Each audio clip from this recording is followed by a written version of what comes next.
the chief film critic from Variety, and Franklin Leonard, who is from The Blacklist. Franklin, let me start with you. There has been a political tone. Actually, I think it has been a little gentler than I'd been expecting. And I would agree. You made an interesting point earlier that the political comments have been made so far by non-Americans. Yeah, I mean, I don't certainly know everyone's citizenship, but my sense of who has made directly political comments have all been by non-Americans, and I'm not quite sure what to make of that, but I do think it's notable. Well, Asghar Farhadi was the Iranian director of The Salesman. The Salesman has won in the category for Best Foreign Language Film, and he decided, and we knew this ahead of time, that he wasn't going to come because he's protesting specifically about the travel ban that Donald Trump tried to bring in for those mostly Muslim nations, of which Iran is one. And someone accepted the award on behalf of the director and explained those sentiments. As you were watching that, how do you feel that went down? I think it was a perfect moment, if you will. I mean, this is Asghar's second win, the first for the separation, obviously, and accepting the award. I might butcher these names, but Anousheh Ansari and Feroz Nadiri, two hero scientists born in Iran, living as American citizens now. And I think Ansari was, the first female space tourist. I believe Anousheh was the first female space tourist. But no, I think it was a statement of solidarity with the people of his country and the people of the rest of the world, and with refugees everywhere. I'm actually wearing a pin for the refugee nation as well, designed by Syrian artist Yara Saeed, who was a refugee herself. And I think that, again, at a time when a man who has given us such great art, there may be questions about his ability to come to the U.S. and share it with us. I think his comments were quite appropriate. And talking of Syria, Peter, The White Helmets, a film about the bloodshed which is going on in that nation, and this is a short documentary that has been made about the large group of people who carry out the rescue services in that country. You've seen that.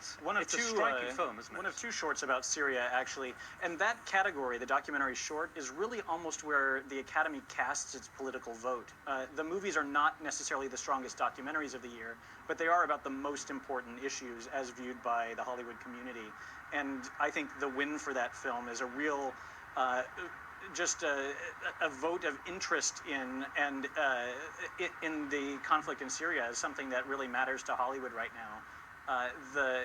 It's also interesting if you look at the shorts categories, it's where you find the most international representation. Apart from the foreign language film category, there's a real representation problem in the Oscars in general. And I mean, I'm wearing my I love Isabelle Huppert button. She's a real rarity. You know, it's like as a actress nominated for the Best Actress prize in a French-speaking film. But I think that the representation issue is not limited only to color, but also to American cinema. And of course, British and Australian actors tend to kind of, because they're speaking English, be recognized. But there is an issue in this country with whether we recognize just the importance of international contributions. The most moving part of the Oscar ceremony to me so far was a montage about the universal language of cinema and just people around the world. It was such a beautiful idea by the producers to include this idea as a political commentary that didn't feel like one. Well, to what extent do you think the Oscars as an organization, the Academy and the Oscar voters, see themselves as having a role in providing this commentary on the political times that we're living in? Because it happens quite frequently, doesn't it? Sure. Well, I think celebrities have a certain megaphone with which to sort of share their views, but there's a real pushback, I think, from average American citizens to what they say, and a lot of times it's almost like, shut up, we don't want to hear from actors, where I think they often, just by virtue of the fact that they're so internationally engaged and traveled, really have a much broader view of a lot of these issues than the average citizen. Yeah, I mean, I would agree. I made comments earlier this evening that, it's important to remember that the actors you see on your television screens most often come from places other than Los Angeles. And so, though they may not be sort of regular Americans in the conventional political conception of the term, they certainly were before they moved here, and I think have as much of a right to their public megaphone as anybody on any social media platform. So we've got about another hour of the Oscars to go. Of course, we're still waiting for those big categories, actor, actress, and Best Picture at the end of the night. I think maybe fair to say that La La Land hasn't done quite as well as some people thought in those technical categories. What are your predictions at this stage in the night? I would agree. I think La La Land has underperformed its considerably significant expectations coming into the night. But I think it's really hard to argue with the great, sort of accomplishments of the various winners that have already happened.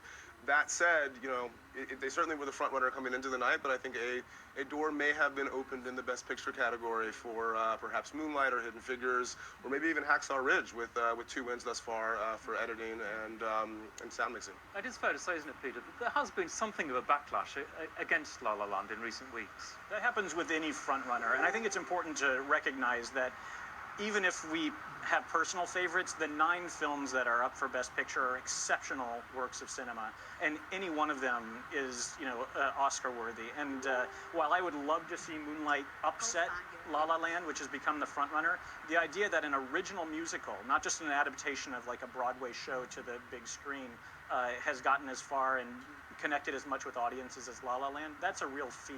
I do kind of wonder, though, like whether a movie like Dreamgirls, which was not even nominated for Best Picture, had it come out last year, I could see it being tonight's winner, and I would love to have seen that movie get more love. I think maybe you could argue that if La La Land had come out at a different time, it wouldn't have done so well. It just seems to be right for the times that we're living through. I think you're right. Gentlemen, thank you both very much indeed. It's not long to go now before the end of the Oscars. We'll know the answers to those questions. The big categories, Best Actor, Best Actress, and of course Best Picture, still to come. Can't wait to get back to you, Peter. Thanks for bringing us right up to date with what's happening there. And of course, you can stay up to date with all the events in Los Angeles with live updates on our website. Just go to bbc.com/news, and we've got all the latest on the winners there, nominees, politics, analysis, and of course, the history of the award.